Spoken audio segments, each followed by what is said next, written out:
Perhaps the greatest achievement of modern man is the ability to harness the power of Zeus. The importance of controlling electricity is easy to take for granted, but electricity is why doing stuff at night is so easy, and at this point, it's what keeps the first world first. But what should be the second greatest achievement of the industrialized world gets even less attention.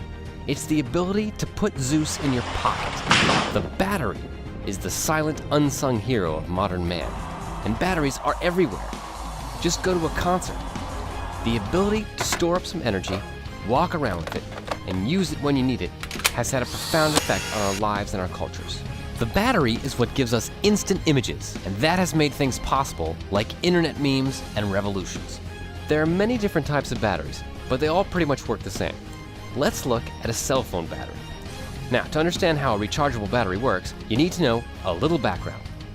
The electron. This is an atom. The inside has a clump of positive charged particles in it called protons. The outside is a buzzing cloud of negatively charged particles called electrons. And electrons are the key to electricity. The movement of electrons is what makes the lights go on. So how do you get electrons to move through a wire if they're happy just buzzing around as part of an atom?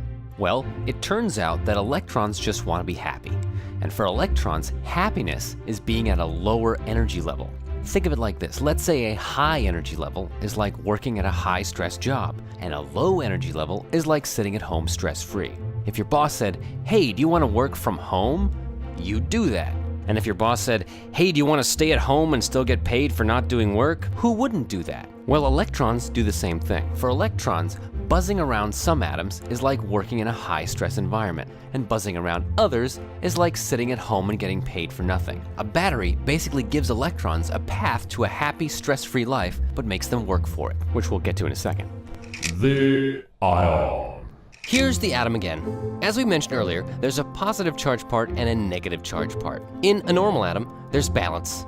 The number of protons equals the number of electrons. But if an electron leaves this atom, now the positives outweigh the negatives, and we're left with a net positive charge. Add electrons, and we're left with a net negative charge. These are ions. An ion is simply an atom that is no longer neutral. It has a charge because it has either lost or gained electrons. So while electrons want a low energy, stress-free life to be happy, ions just want to be neutral. And they do this by finding an opposite charge and sticking together.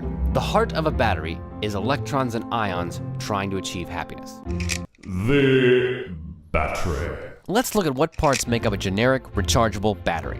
First, you need two different materials. One that for an electron is like working 80 hours a week for an abusive boss, high energy level, and the other is like sitting at home collecting paychecks, low energy level. In other words, given the option, an electron in material A would rather be in material B. In fact, if you just put these two materials together, electrons would just hop from one to the other. They would take a shortcut. To stop electrons from taking the shortcut, you need to add a barrier that forces them to take a detour. This detour is the circuit. In other words, the thing you're powering with the battery. And finally, you need something for ions to move around in. Here's how it works. With the circuit off, electrons in material A are stuck in their high energy, high stress atoms. Out of reach and on the other side of this electron barrier are material B atoms, which would offer an easy, cushy, low energy level position. Let's turn the circuit on. Now you've offered electrons a path to happiness. Since they can't go any other way, they begin flowing through the circuit to material B. Back at material A, the atoms are losing electrons, because that's where the electrons are coming from, and they begin turning into positively charged ions. As we mentioned before, ions always want to be neutral, so these guys need to find a negative charge. So they go to where the negative charges are, in material B, where all the electrons are going. You'd think that these ions would just meet up with their lost electrons and become neutral atoms again. But unfortunately, the electrons are way happier where they are now, so the ions have no choice but to kind of mingle with the atoms of material B. So what we've got is kind of a mishmash with B atoms mingled with A ions. As the battery discharges, electrons and ions are making their way from A to B. When you can't fit any more material A ions into material B, the battery is fully discharged. To recharge the battery, you just do things in reverse. Instead of a circuit, you're putting an energy that forces the electrons back into material A. The ions then leave material B and rejoin their lost electrons, and the battery is ready to discharge again.